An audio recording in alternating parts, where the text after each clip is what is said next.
Shalom, sahabat Koramdeo. Berita hangat mundurnya seorang tokoh Kristen bernama Philip Yancey dari pelayanannya karena ia berubah setia dan melewati batas berelasi dalam pernikahannya. Berita ini layak direspons tanpa penilaian yang terlalu sinis. Namun kita juga tidak bisa terlalu acuh dengan banyaknya pemimpin Kristen yang melanggar batas ajaran Tuhan yang ia sendiri ketahui.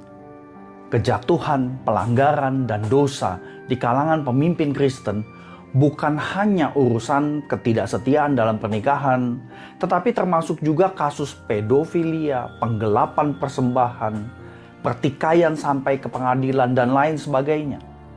Nah, apakah semua ini terjadi karena popularitas, sehingga menjadikan seseorang menyembah diri sendiri? Ataukah para pemimpin terlalu pandai membedaki kesalahan, pelanggaran, dan dosa? Atau kita berasumsi kalau sudah percaya Yesus maka tidak lagi perlu waspada atas kecemaran dunia sebab kita sudah tidak mungkin jatuh dalam dosa lagi? Apakah demikian, saudari? Saudari, kita patut lebih mempedulikan ajaran Tuhan di kitab Imamat.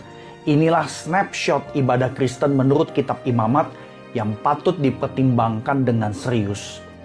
Karena kitab Imamat sudah diabaikan oleh banyak pemimpin Kristen, pengajar Alkitab, pengkhotbah, dan mungkin 99% umat Kristen di seluruh dunia.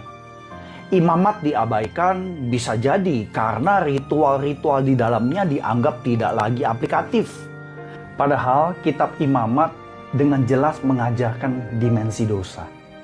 Kitab ini diabaikan bisa jadi karena banyak yang berasumsi bahwa Tuhan Yesus sudah menggenapi semua ritual, sehingga dianggap tidak ada lagi nilai teologis yang relevan. Saya kira pandangan ini patut diperiksa ulang dengan seksama. Sebab isi kitab Imamat diberikan untuk umat perjanjian yang sudah mengalami karya pembebasan. Israel sudah diselamatkan dari perbudakan di Mesir. Namun ketika tabernakel berdiri dan kemuliaan Allah memenuhinya, Musa, Harun, umat Israel malah tidak boleh masuk ke dalam kemah suci. Tabernakel belum bisa menjadi tempat perjumpaan atau pertemuan antara Allah yang kudus dengan umat. Semua ini disebabkan karena pelanggaran dan dosa. Tetapi dosa ini bukan sekedar pelanggaran batas. Dosa merusak relasi dengan Allah yang memberi batasan itu. Bahkan dosa menghadirkan pencemaran yang merambat perlahan untuk mematikan. Pencemaran bukan hanya bagi pribadi, tetapi juga bagi konteks sosial. Dan pencemaran serta kerusakan itu harus diperbaiki. Jadi Tuhan Allah memberikan petunjuk dan solusi bagaimana caranya mengatasi dosa beserta pencemarannya supaya umat bisa berada di hadapan hadiratnya yang kudus untuk menyembahnya. Jadi pada dasarnya kitab Imamat ini berisi petunjuk-petunjuk ritual untuk dilakukan bukan demi keselamatan lagi, tetapi demi mendekati Allah yang Maha Kudus yang sudah menyelamatkan Israel. Jadi secara teologis, maka penyembahan bagi Allah yang kudus perlu mengikuti petunjuk kudus darinya. Isi kitab Imamat itulah jalan pengudusan dari Allah sendiri supaya penyembahan sebagai perjumpaan dengan Tuhan yang kudus bisa terjadi di dalam Shalom. Itulah alasan mengapa ada 5 ritual kurban di dalam Imamat 1-7. Seluruh ritual diberikan supaya umat tetap bisa mendekati Allah dengan cara yang tepat sesuai kekudusan diri Allah. Bukan karena Allah mengekang kebebasan umatnya, bukan. Tetapi karena Israel sudah beberapa kali melanggar batas dan berdosa. Jadi pelbagai ritual diberikan supaya umat menyadari dosa, mengatasi pencemaran akibat dosa, dan meredakan murka Allah. Ritual korban salah satu contohnya dikatakan mengeluarkan aroma yang menyenangkan Allah. Inilah ungkapan yang menubuh tentang pentingnya kurban sembelihan. Para imam pun sebagai pemimpin ibadah, mereka pun tidak luput dari petunjuk tersebut. Mereka harus dikuduskan. Contoh kisah kedua anak Harun kena hukuman Tuhan, itulah bukti pemimpin rohani tidak kebal terhadap pelanggaran kekudusan Allah. Tugas dan tanggung jawab pemimpin itu begitu besar dan perlu dilakukan tiap hari. Para pemimpin perlu mengajar dan memberikan peringatan supaya umat Allah mampu membedakan yang kudus, berkenan kepada Allah, dan yang bukan.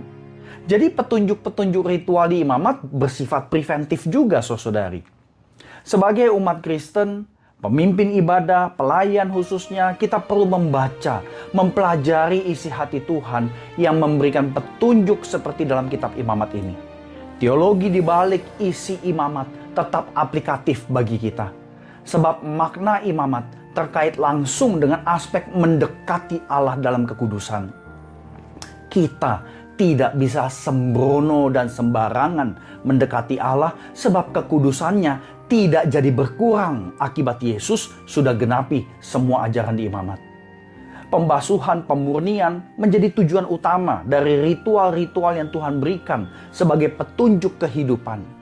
Akhirnya, imamat juga memberikan beraneka ragam petunjuk hidup dalam kekudusan, supaya umat Allah dapat terus berada di hadapan hadirat Tuhan untuk menyembah di dalam segala kekudusan. Jadi saudara, seluruh kitab imamat adalah jalur anugerah dari Tuhan supaya umatnya tetap bisa berjumpa dengannya dalam shalom dan berada di hadapan hadiratnya. Ritual-ritual diberikan sebagai petunjuk anugerah bagi kita. Ya, hanya Tuhan Yesus, kurban substitusi yang sempurna yang genapi ritual pengorbanan di atas salib. Tetapi hal ini tidak menjadikan kekudusan Allah turun kadarnya sehingga kita mendekatinya dengan sembarangan. Kita mendekati Allah untuk menyembahnya hanya di dalam Roh Kudus melalui Yesus Kristus yang kudus. Berarti kita bertanggung jawab mengerjakan keselamatan dengan mewujudkan hidup kudus. Baik saat kita menyembah Allah dalam kebaktian maupun dalam keseharian kita. Itulah snapshot teologi ibadah menurut kitab imamat.